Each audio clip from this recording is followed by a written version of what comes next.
Hello, scholars. Welcome to another lesson in our study of the Jamestown colony. As North America was being colonized, the colony of Jamestown was established.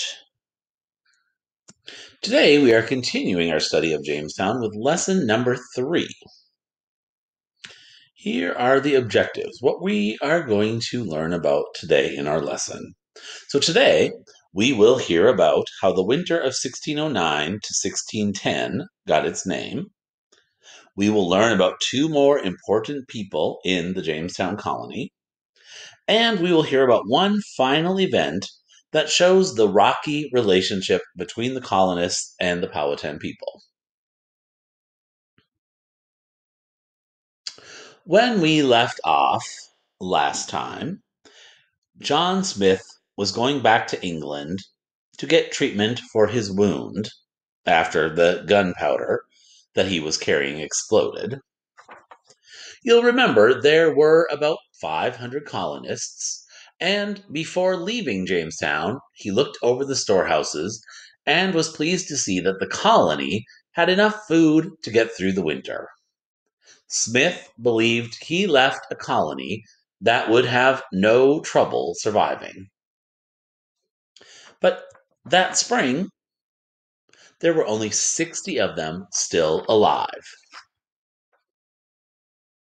Let's find out what happened. So things had again been getting tense between the colonists and the Powhatan people. The Powhatan decided they would starve the colonists to death while John Smith was away. So first, they killed off all the wild game in the area, which the colonists had been hunting for meat.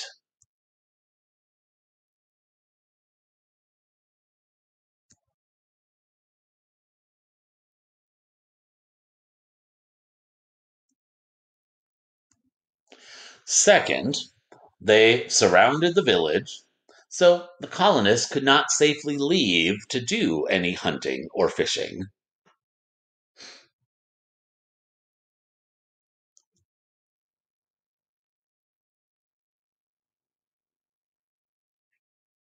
Once their food supply started to run low, the colonists started eating their cows and goats. When their cows and goats were all eaten, they moved on to eating their dogs, and then eventually even rats and mice in order to survive, because there was nothing else to eat.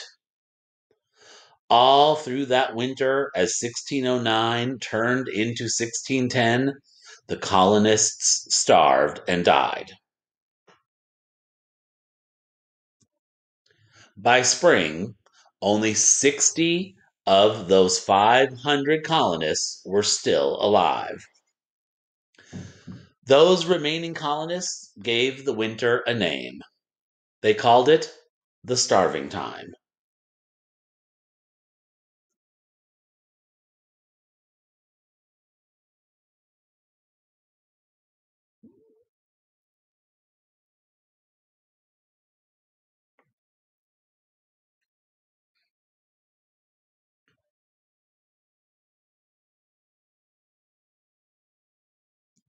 Later that spring, right when the remaining colonists, those 60 people who were still alive, were actually ready to sail back to England, getting on the ship and even starting to head toward the Atlantic Ocean on the James River, 4 ships arrived with food, supplies, soldiers, and more colonists. The new governor for the colony, Lord de la Warr, for whom the state of Delaware is named, was aboard one of those ships and took charge of the colony. He put everyone back to work immediately, and they worked harder to build a good relationship with the Powhatan people again.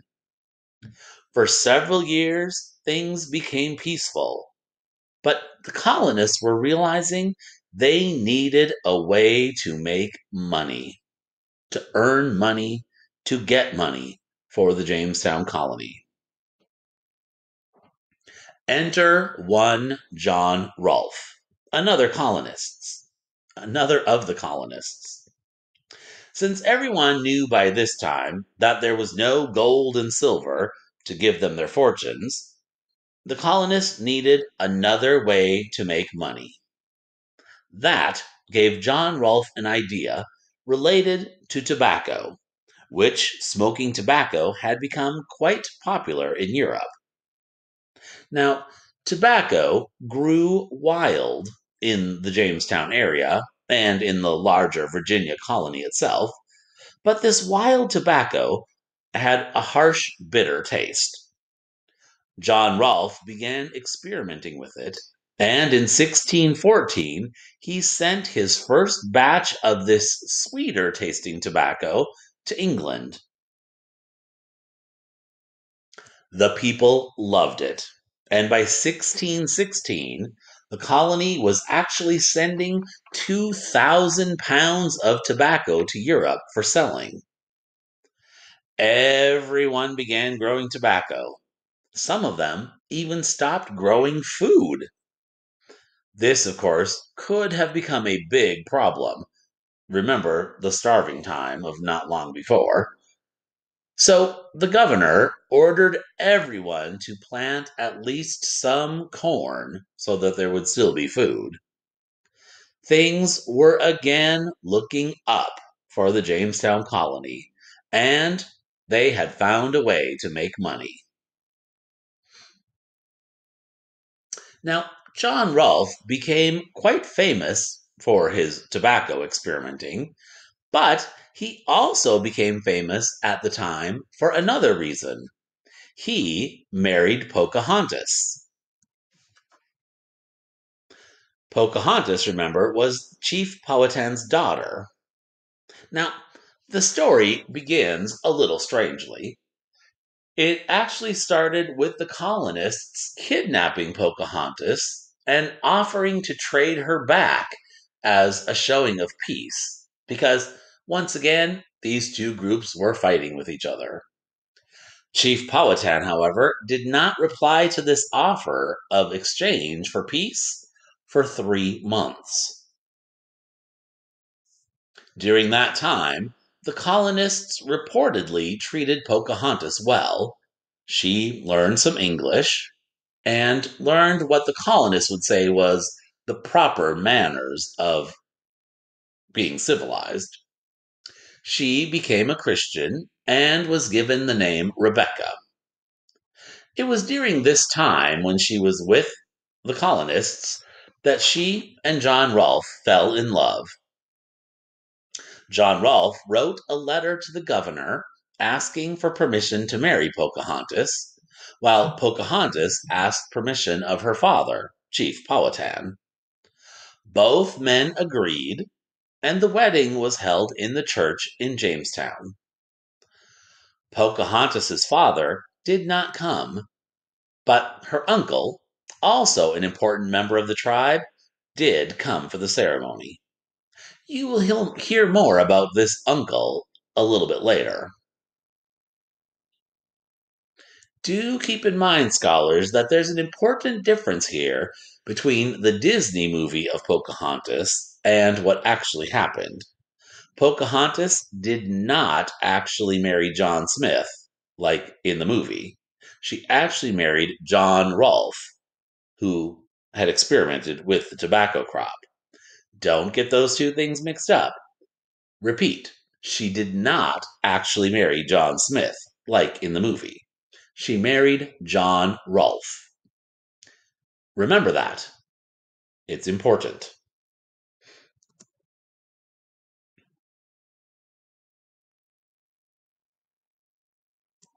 Eventually, Pocahontas and John Rolfe had a baby boy, whom they named Thomas. The family took a trip to England to attract new settlers to come to the Virginia colony, or to specifically Jamestown, and to even help boost tobacco sales in Europe. Pocahontas was quite popular in England because most of them had never seen a Native American before. There, she was known as Lady Rebecca. She had her portrait painted, and she and John Rolfe even got to visit King James I and his wife, Queen Anne. Sadly, Pocahontas became ill while they were there, shortly before they were planning to come home, and she died at the age of 22. Feeling lonely and very sad, John Rolfe headed back to Jamestown, but he left Thomas there with relatives so he could attend school.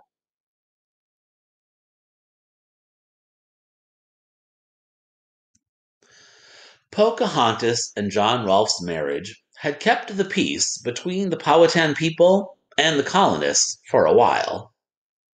But in 1618, Chief Powhatan died, and his brother, the one I had mentioned attended the wedding, became the new leader of the Powhatan people. Now, he did not actually like or trust the English, and he planned to get rid of the settlers once and for all. But he took his time to prepare because he wanted to make sure to take the colonists by surprise. He actually waited 4 years to put his plan into action. So, after that 4 year wait, the new chief and his warriors came to Jamestown in March of 1622. They marched right into Jamestown for what the colonists thought was a fur trade. It actually was a surprise attack. About 350 colonists were killed in this massacre, including John Rolfe. This was about 1/3 of the whole population of the Jamestown colony.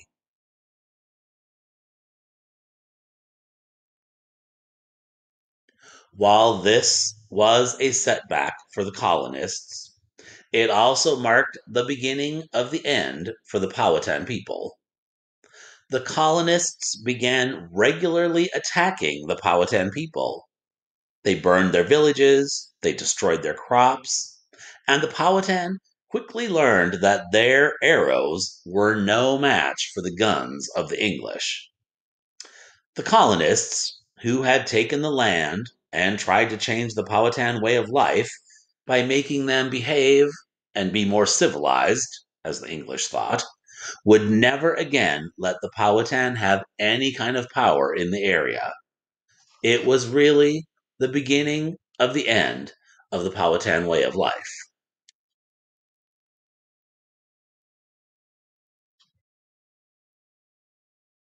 Let's look again at those objectives for today. So, today we heard about the winter of 1609 to 1610 and how it got its name. Do you remember what they named it? Right, the starving time. We also learned about two more important people in Jamestown: John Rolfe, who had been experimenting with the tobacco plant and ended up finding a way of making money for Jamestown, and the person who would become his wife, Pocahontas. We also heard about one final event that showed the rocky relationship between the colonists and the Powhatan. That event was what was known as the Massacre of 1622, in which the new chief and his warriors surprised the Jamestown settlers with an attack that killed 350 of them, about 1/3 of the population.